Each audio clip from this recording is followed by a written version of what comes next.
Hello বন্ধুরা, তোমরা কেমন আছো? আসো আমার সাথে। দেখো আজকে আমি খোলের জল কিভাবে গাছে দিতে হয় সেটা দেখিয়ে দেব। আর এটা আমি আগের ভিডিওতে খোলের জল কিভাবে ভিজিয়ে রেখেছিলাম সেটা দেখিয়েছিলাম। সেই খোলটাকে দেখো একটু ছেঁকে নিচ্ছি। দেখো একটু ছেঁকে নিচ্ছি খোলের জলটা, না হলে গাছের একটা ছোট প্রবলেম হয়ে যায়। সেটা হলো গাছের মিলিবাগের পোকার আক্রমণ ধরে আর গাছকে নষ্ট করে দেয়। তো একটু ছেঁকে নিলে ভালো হয়। দেখো আমি ছাঁকছি।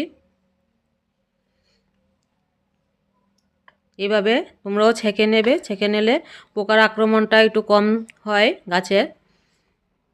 সাদা পোকা নালে ধরে গাছ নষ্ট করে দেয়। সেই পোকার হাত থেকে বাঁচতে একটু ছেঁকে নিলে ভালোই হয়। আর দেখো 100 কি 200 গ্রাম খোলের জলের সঙ্গে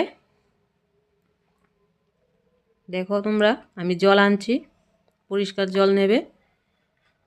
100 কি 200 গ্রাম খোলের জলের সঙ্গে 8 কি 10 লিটার জল মেশাবে। কারণ আমার গাছগুলি তো ছোট, তাই আমি এভাবে মিশাচ্ছি। তোমরা বড় গাছ আনতাজে বড় বেশি করে নেবে এবং অনেকটা জলই মিশাবে। যতটুক নেবে তার পরিমাণের চেয়ে অনেক বেশি জল মেশাতে হবে।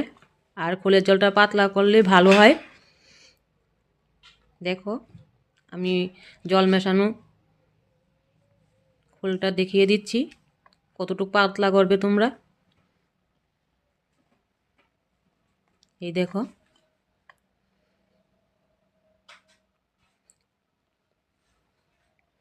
আমার চারাগুলি তো অনেক ছোট, তাই আমি একটু অনেকটাই পাতলা করলাম।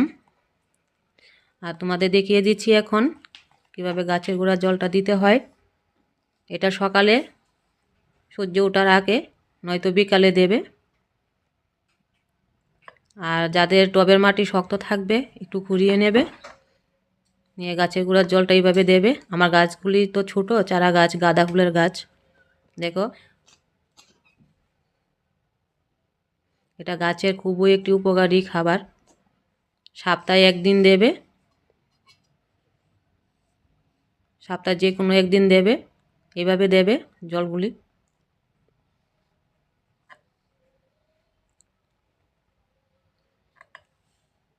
একদিন দিয়ে সারলে এক সপ্তাহ এভাবে রেখে দেবে, আবার পরের সপ্তাহ যে কোনো একদিন দেবে। এই দেখো আমার গোলাপ গাছ, গোলাপ ফুলটি কত বড় বড় হয়েছে। দেখো আমি সপ্তাহে এই খৈল বীজাণুর জল